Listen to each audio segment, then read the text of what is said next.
ತೋಟಕ್ಕೆ ಹೋಗು ತಿಮ್ಮ, ತೋಳ ಬಂದಿತ್ತಮ್ಮ, ಹಸು ಮೇಯಿಸೋ ತಿಮ್ಮ, ಹಸು ಆದಿತ್ತಮ್ಮ, ಹೂವು ಬಿಡಿಸೋ ತಿಮ್ಮ, ಹಾವು ಬಂದಿತ್ತಮ್ಮ, ಪಾಠ ಬರೆಯೋ ತಿಮ್ಮ, ವೈಫೈ ಇಲ್ಲ ಅಮ್ಮ, ಕಾವಲಿತಾರೋ ತಿಮ್ಮ, ಕಾಲು ನೋವು ಅಮ್ಮ, ನೀರು ಸೇದೋ ತಿಮ್ಮ, ಕೈ ನೋವು ಅಮ್ಮ, ಒಲೆ ಒರಿಸೋ ತಿಮ್ಮ, ಎಲ್ಲಿ ಸುತ್ತಿತ್ತಮ್ಮ, ಊಟಕ್ಕೆ ಬಾರೋ ತಿಮ್ಮ.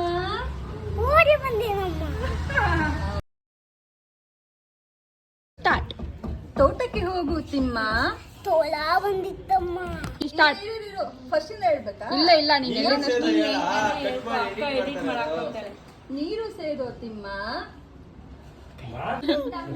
Okay start. ತೋಟಕ್ಕೆ ಬಾರೋ ತಿಮ್ಮ, ತೋಳ ಬಂದಿತ್ತಮ್ಮ, ಹಸು ಮೇಯಿಸೋ ತಿಮ್ಮ, ಹಸು ಆದಿತ್ತಮ್ಮ, ಹೂವು ಬಿಡಿಸೋ ತಿಮ್ಮ, ಕೈ ನೋವು ಅಮ್ಮ.